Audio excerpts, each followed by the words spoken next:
तर स्वागत आपल्या सर्वांचं आजच्या एका नवीन व्हिडिओमध्ये। तर बघा, लाडकी बहीण योजनेच्या संदर्भात शासनाकडून ई-केवायसीची प्रक्रिया पुन्हा सुरू करण्यात आलेली आहे। कोणत्या बहिणींसाठी? नोव्हेंबर आणि डिसेंबर महिन्याचा हप्ता केवायसीच्या चुकीमुळे बंद झाला, त्यामुळे ई-केवायसीची दुरुस्ती करण्यासाठी पुन्हा केवायसी सुरू करण्यात आली। ज्या बहिणींची केवायसी चुकली होती फक्त त्याच बहिणींची ई-केवायसी पुन्हा होते, दुसऱ्या कोणत्या बहिणींची केवायसी पुन्हा होत नाही।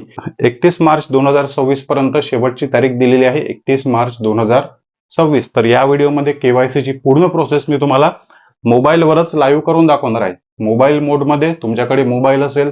आता काही बहिणींची भरपूर तक्रार येत आहे की OTP येत नाही, आमच्या मोबाईलमध्ये वेबसाईटच ओपन होत नाही, लिंकच ओपन होत नाही। सर्व प्रॉब्लेम कशा सॉल्व्ह करायचे ते सुद्धा समोर मी तुम्हाला व्हिडिओमध्ये सांगणार आहे। केवायसीची प्रोसेस सर्वात आधी पूर्ण पाहून घ्या। केवायसीची प्रोसेस पूर्ण पहा। बघा, आपण वेबसाईट या ठिकाणी ओपन केलेली आहे। वेबसाईट ओपन केली, या ठिकाणी स्पष्ट लिहिलेलं आहे की ज्या बहिणींची केवायसी चुकली होती फक्त त्याच बहिणी या ठिकाणी केवायसी करू शकतात, त्या बहिणींनी इथे क्लिक करावे। या ठिकाणी आपण क्लिक करूया। या ठिकाणी क्लिक केल्यावर बघा तुमच्या समोर पेज ओपन झालेला आहे। आता केवायसी सोपी आहे। 2 ते 3 दिवसाआधी सुद्धा मी एक व्हिडिओ केवायसी बद्दल टाकलेला होता।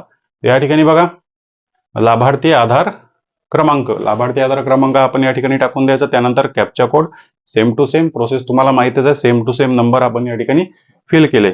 त्यानंतर बघा, या ठिकाणी सहमती द्या आणि OTP पाठवा। सहमती द्या, OTP पाठवावर क्लिक केल्यानंतर तुमच्या समोर जे आहे ते OTP टाकण्याचं पेज ओपन होईल। तुमच्या आधार कार्डला लिंक असलेल्या मोबाईल नंबरवर एक OTP येईल। तो OTP तुम्हाला 6 डिजिटचा OTP या ठिकाणी सबमिट करून द्यायचा आहे। आपण OTP सबमिट केला, समाविष्ट करा या बटनवर क्लिक करायचं। या ठिकाणी तुमच्या पती किंवा वडिलांचा आता आधार क्रमांकाची गरज नाही, पती वडिलांचा आधार क्रमांक लागत नाही। डायरेक्ट तुम्हाला शेवटचं पेज ओपन झालेलं आहे आणि या ठिकाणी 2 प्रश्न आहे। हे दोन्ही प्रश्न दिले आहेत ते सोपे आहे। आता या प्रश्नामध्ये चुकी करू नका, नाहीतर मग तुमची केवायसी पुन्हा होणार नाही। बघा, या प्रश्नामध्ये म्हटलं आहे की तुमच्या कुटुंबामध्ये कोणी सरकारी नोकरीवर स्थानिक स्वराज्य संस्थांमध्ये कार्यरत आहे का, असं त्यांनी विचारलंय। म्हटलंय की कार्यरत तर नाही, तर पहिल्या प्रश्नाचं उत्तर नाही। आपण या ठिकाणी नाहीवर क्लिक करू। त्यानंतर तुमच्या कुटुंबातील कोणी सरकारी नोकरीवर स्थानिक स्वराज्य संस्थांमध्ये भारत सरकार यांच्याद्वारे सेवानिवृत्तीनंतर पेन्शन पेमेंट घेत आहे का? पेन्शन पेमेंट घेत आहे का? तर नाही। दोन्ही प्रश्नाचे उत्तर नाही द्यायचे।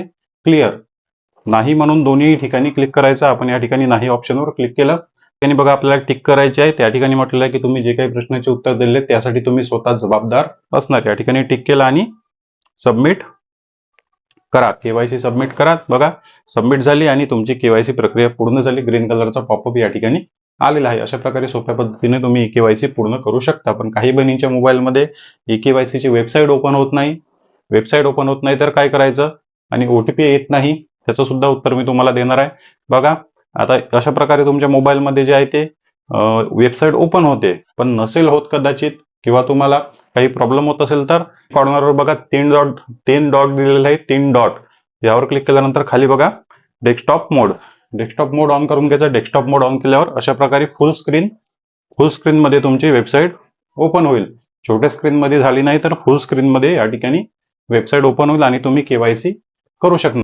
तर बघा, ही सेटिंग करून सुद्धा जर तुमच्या मोबाईलमध्ये वेबसाईट ओपन होत नसेल तर मोबाईल चेंज करा। तुमच्या कुटुंबातील मित्रमंडळी, मैत्रीण आहे किंवा मित्र आहे किंवा नातेवाईक आहे, आजूबाजूला कोणी राहत असेल, त्यांच्याकडे नवीन मोबाईल असेल, नवीन स्मार्टफोन असतात, नवीन सॉफ्टवेअर त्यामध्ये असतो, त्यामुळे कदाचित जुन्या मोबाईलमध्ये वेबसाईट ओपन होत नाही असं सुद्धा लक्षात आलेलं आहे। त्यामुळे काही नवीन मोबाईल असेल तुमच्याकडे तर तुम्ही दुसऱ्या कोणत्याही व्यक्तीच्या मोबाईलमध्ये केवायसी पूर्ण करू शकता। असं नाही की मोबाईल तुमचाच असला पाहिजे, त्याच मोबाईलमध्ये OTP येत असेल तर तोच मोबाईल असला पाहिजे, असं काहीच नाही। दुसऱ्या मोबाईलमध्ये OTP येऊ शकतो आणि तुम्ही दुसऱ्या मोबाईलमध्ये केवायसी पूर्ण करू शकता। कोणत्याही मोबाईलमध्ये, PC असो, लॅपटॉप असो, ऑनलाईन पद्धतीने कुठेही केवायसी पूर्ण करू शकता। आणि OTP येत नसेल तर, आणि तुमचा जर OTP येतच नसेल तर सर्वात आधी तुमचा आधार क्रमांक अपडेट करा, तुमच्या मोबाईल नंबरला रिचार्ज करा। रिचार्ज नसला तरी सुद्धा OTP येत नाही। मोबाईलमध्ये रिचार्ज असणे महत्त्वाचे असते। रिचार्ज सुद्धा आहे, मोबाईल नंबर सुरू आहे तरीही OTP येत नाही, तर तुमचं आधार कार्ड अपडेट करा। आधार कार्ड अपडेट केल्यानंतर करताना त्याला मोबाईल नंबर सुद्धा लिंक करा। जो मोबाईल नंबर तुमचा सुरू आहे, ज्या मोबाईलमध्ये रिचार्ज आहे, तो मोबाईल नंबर तुमचा आधार कार्ड अपडेट करताना लिंक करा। 10 ते 15 दिवसात तुमचा आधार क्रमांक जो आहे तो अपडेट होऊन जाईल, तुमचा आधार अपडेट होईल। कारण 31 मार्च पर्यंत तुमच्यासाठी शेवटची तारीख आहे। 31 मार्च पर्यंत शेवटची तारीख आहे। मग OTP येतच नाही अशा अशा पद्धतीने शेवटच्या तारखेपर्यंत जाऊ नका. OTP नसेल तर लगेच मोबाईल नंबर अपडेट करा आणि तुमचा KYC प्रक्रिया पूर्ण करून घ्या. तर पूर्ण प्रोसेस मी तुम्हाला सांगितली आणि येणारे प्रॉब्लेम, जर तुम्हाला नवीन काही प्रॉब्लेम येत असतील KYC मध्ये तर कमेंट बॉक्समध्ये विचारा.